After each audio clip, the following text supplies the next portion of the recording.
Assalamualaikum warahmatullahi wabarakatuh. Waalaikumsalam warahmatullahi wabarakatuh. Selamat pagi anak-anak, semoga masih sehat ya, masih semangat ya. Ada baiknya sebelum kita mulai pembelajaran, silakan dimulai dengan berdoa terlebih dahulu. Bisa minta tolong ada yang memimpin untuk berdoa? Kita berdoa terlebih dahulu. Berdoa selesai.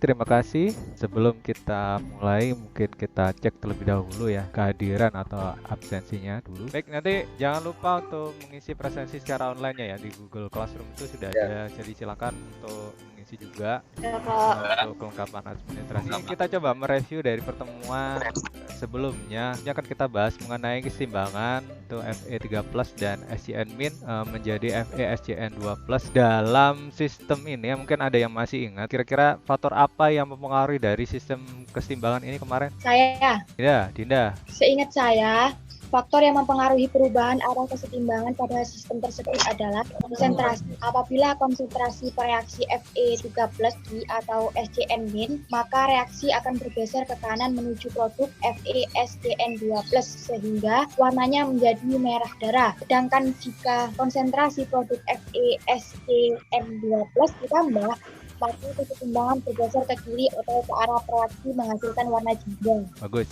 Masih ingat berarti ya. Kemudian pengaruh apa aja ini? Apakah ada pengaruh terhadap ketetapan kesetimbangan pada sistem? Mungkin ada yang bisa. Ya Pak, seperti yang dijelaskan oleh Dinda tadi, penambahan konsentrasi reaksi atau produk akan mengakibatkan perubahan nilai ketetapan kesetimbangan sesaat. Misalkan jika konsentrasi reaksi ditambahkan, maka nilai IC lebih kecil dari KC, sehingga agar terbentuk kesetimbangan, maka reaksi akan bergeser ke kanan atau produk. Demikian sebaliknya. Sekarang yang terakhir, bagaimana seandainya konsentrasi Fe3+-nya ini yang dikurangi? Kan itu ditambahkan dengan natrium hipofosfat itu ya, sehingga Fe3+-nya ini berkurang. Kira-kira keseimbangan ini bergeser kemana? Saya Pak, jika konsentrasi Fe3+ dikurangi, maka ketetapan setimbangan baru akan lebih besar atau KC lebih besar dari KC. Maka agar setimbang akan terjadi pergeseran kesetimbangan ke arah kiri atau reaksi dan menghasilkan warna jingga. Coba perhatikan gambar yang berikutnya. Nah, ini ada gambar apa ini? Font ya. Coba kamu amati dulu. Kira-kira perbedaannya apa? Ada yang sebelah kiri dengan sebelah kanan? Font kiri tidak ditekan Pak, yang kanan ditekan. Perubahan volume Pak. Biasanya kalau perubahan volume ini diikuti dengan perubahan apa berarti? Perubahan apa tadi? Kanan. Kanan. Kalau tadi kita belajar tentang keseimbangan ini pengaruh tekan konsentrasi, hari ini kita akan mempelajari tentang pengaruh lain yang berpengaruh pada pergeseran arah keseimbangan ini. Jadi tujuan dari pembelajaran kita hari ini itu adalah menganalisis dari pengaruh tekanan dan volume, menganalisis adanya pengaruh suhu, dan juga katalis terhadap pergeseran arah kesetimbangan. Pak, apa sih manfaat kita belajar materi yang hari ini kita pelajari? Jadi sebenarnya dalam hidup seharian ini ada banyak benda-benda yang dimana senyawa yang ada di dalamnya itu dia dihasilkan oleh industri-industri, dimana industri ini tuh dia menggunakan reaksi kesetimbangan di dalamnya. Karena di dalam skala industri pasti dia akan ingin untuk hasilnya adalah maksimal. Enggak, dia harus memperhatikan dari faktor-faktor yang mempengaruhi dari kesetimbangan itu. Aminum sulfat itu jadi dihasilkan dari asam sulfat yang dihasilkan dari proses kontak atau building timbal. Di sini yang reaksinya juga berkesetimbangan. Coba perhatikan video yang akan saya tampilkan.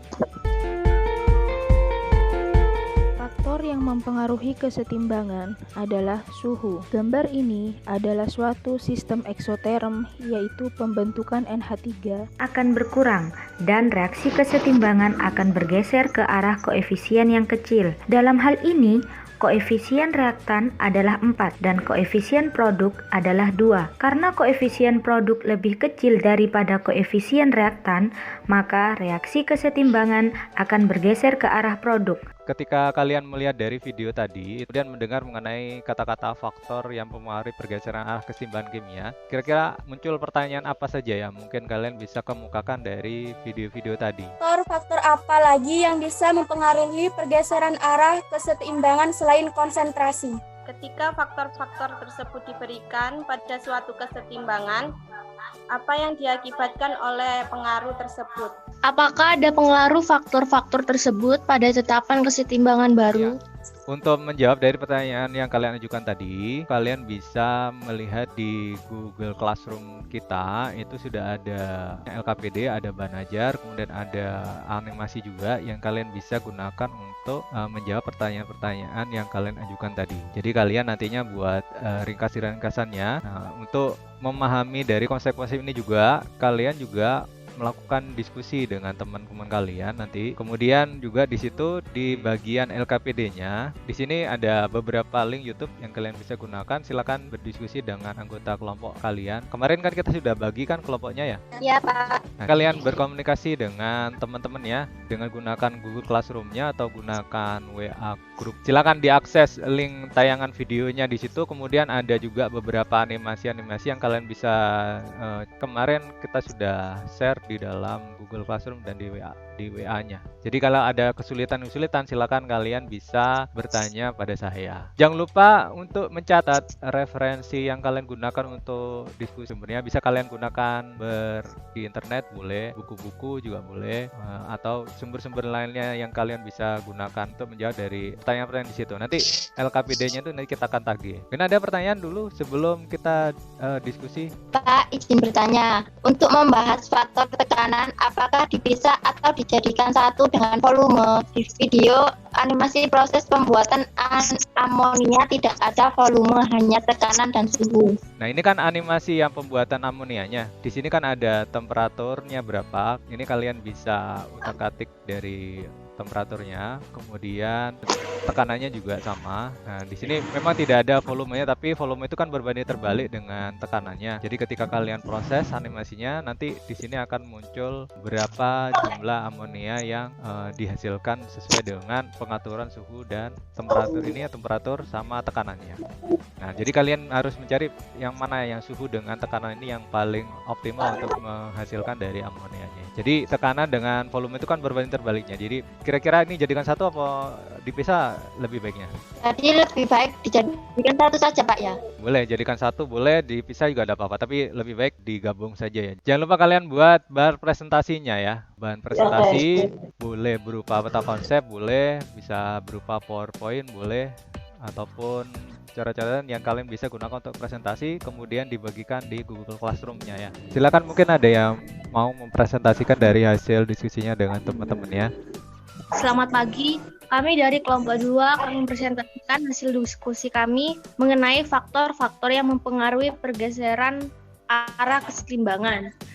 Berdasarkan video, referensi, dan hasil diskusi kami, faktor-faktor yang mempengaruhi pergeseran arah kesetimbangan selain konsentrasi yang sudah kita bahas pada pertemuan sebelumnya, terdapat beberapa faktor lagi yaitu suhu, tekanan, dan volume, serta katalis. Suhu akan memberikan pengaruh pada reaksi kesetimbangan berdasarkan jenis reaksinya. Suatu reaksi ke kanan bersifat endoterm, maka suhu akan mengakibatkan reaksi bergeser ke kanan atau produk. Sedangkan bila suhu diturunkan, reaksi tersebut akan bergeser ke kiri. Tekanan dan volume memberikan pengaruh yang berlawanan terhadap kesetimbangan. Jika tekanan dinaikkan atau volume diperkecil, maka kesetimbangan akan bergeser ke koefisien zat yang kecil. Sedangkan jika tekanan diturunkan atau volume diperbesar, maka kesetimbangan akan bergeser ke koefisien zat yang besar. Pengaruh katalis pada kesetimbangan tidak berpengaruh secara langsung, hanya mempercepat reaksi saja. Demikian presentasi dari kelompok kami. Terima kasih. Apakah ada yang ditanyakan? Terima kasih untuk kelompok 2 atas presentasinya. Berikan apresiasi untuk kelompok 2. Adakah dari teman-teman yang bisa mengajukan pertanyaan dari presentasi yang dilakukan oleh kelompok 2 tadi? Ya, Pak. Oh ya, Nabila, silakan. Berdasarkan penjelasan Anda tadi, faktor-faktor yang mempengaruhi kesetimbangan ada konsentrasi, suhu, tekanan, dan volume, serta katalis. Yang mau saya tanyakan dari faktor-faktor tersebut, apakah ada yang bisa menentukan nilai tekanan kesetimbangan? Silakan, mungkin kelompok 2 bisa membantu menjawab pertanyaan dari Nabila tadi. Terima kasih atas pertanyaannya. Jawabannya ada, yaitu faktor suhu. Perubahan konsentrasi, tekanan, atau volume dapat mengubah posisi kesetimbangan, tetapi tidak mengubah nilai konstanta kesetimbangan. Hanya perubahan suhu yang dapat mengubah konstanta kesetimbangan. Bisa diperjelas atau diberikan contohnya? Perubahan suhu akan mengubah nilai tetapan kesetimbangan sesuai dengan rumus Kp sama dengan Kc. Jadi semakin tinggi suhu maka nilai Kp akan semakin besar atau berubah, seperti ditunjukkan pada PowerPoint kami. Ada yang mungkin tahu biasanya sistem yang berlaku rumus Kp sama dengan Kc RT pangkat delta N-nya ini, karena di sini dia adalah Kp, P adalah tekanan, maka biasanya dia produknya berupa wujud apa? Berwujud gas, Pak. Benar ya. Jadi dia harus berwujud gas. Makanya di sini yang memiliki tekanan itu adalah zat yang berupa gas. Kalian sudah mengerjakan dari LKPD, sudah ada yang presentasi tadi. Mungkin ada yang masih mau ditanyakan atau ada yang masih ragu tentang yang kita bahas barusan? Saya masih ragu dengan pengaruh katalis pada kesetimbangan. Katalis kan fungsinya untuk mempercepat reaksi, seperti pada bab kemarin, laju reaksi. Sedangkan reaksi kesetimbangan bersifat reversibel atau bolak-balik. Berarti katalis mempengaruhi reaksi ke kanan atau yang ke kiri saja, atau berpengaruh pada dua-duanya, Pak? Mungkin ada yang dari kalian yang bisa bantu Nabila menjawab pertanyaannya mungkin? Menurut saya, Pak, katalis memang berfungsi sebagai faktor yang mempercepat laju reaksi, akan tetapi pada sistem kesetimbangan ini, katalis sebenarnya tidak memberikan pengaruh langsung.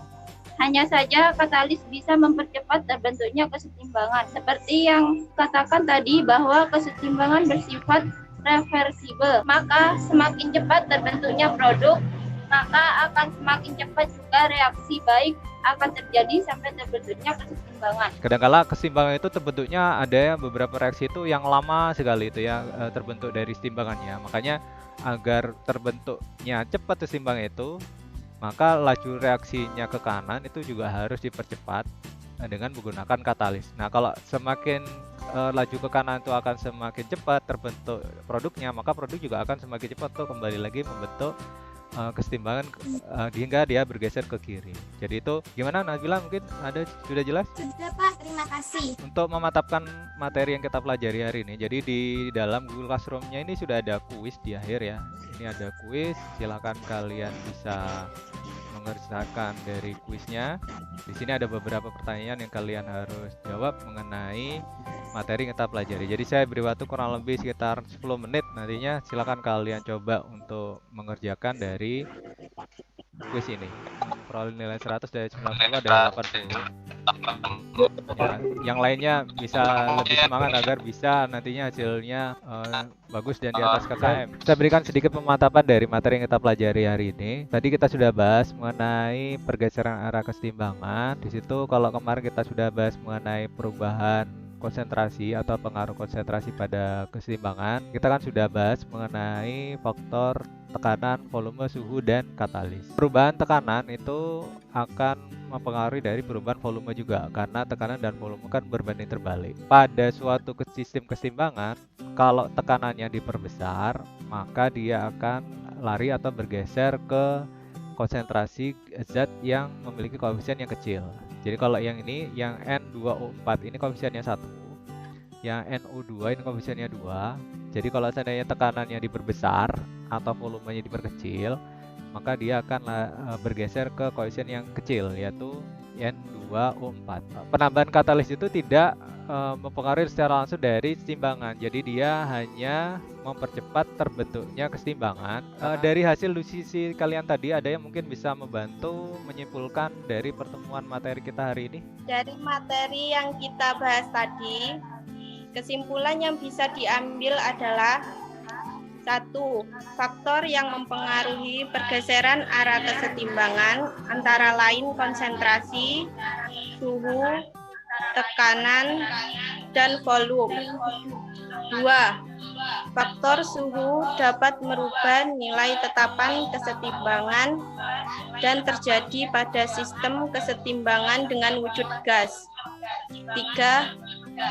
Katalis tidak mempengaruhi pergeseran arah kesetimbangan, akan tetapi hanya mempercepat terbentuknya kesetimbangan. Dengan disampaikannya kesimpulan oleh teman kalian tadi, maka kita sudah ada di tahap akhir dari pembelajaran kita hari ini. Jadi nanti akan ada angket mengenai motivasi ataupun kesulitan belajar yang kalian temui ketika pembelajaran daring. Nanti minta tolong untuk diisi saja mengenai angket itu.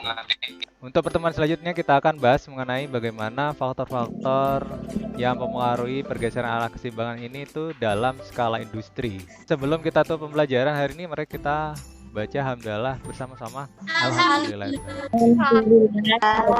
Baik, terima kasih atas perhatiannya. Jangan lupa tetap jaga kesehatan. Ya, kalau keluar ya tetap jaga protokol kesehatannya ya. Wassalamualaikum warahmatullahi wabarakatuh. Waalaikumsalam warahmatullahi wabarakatuh.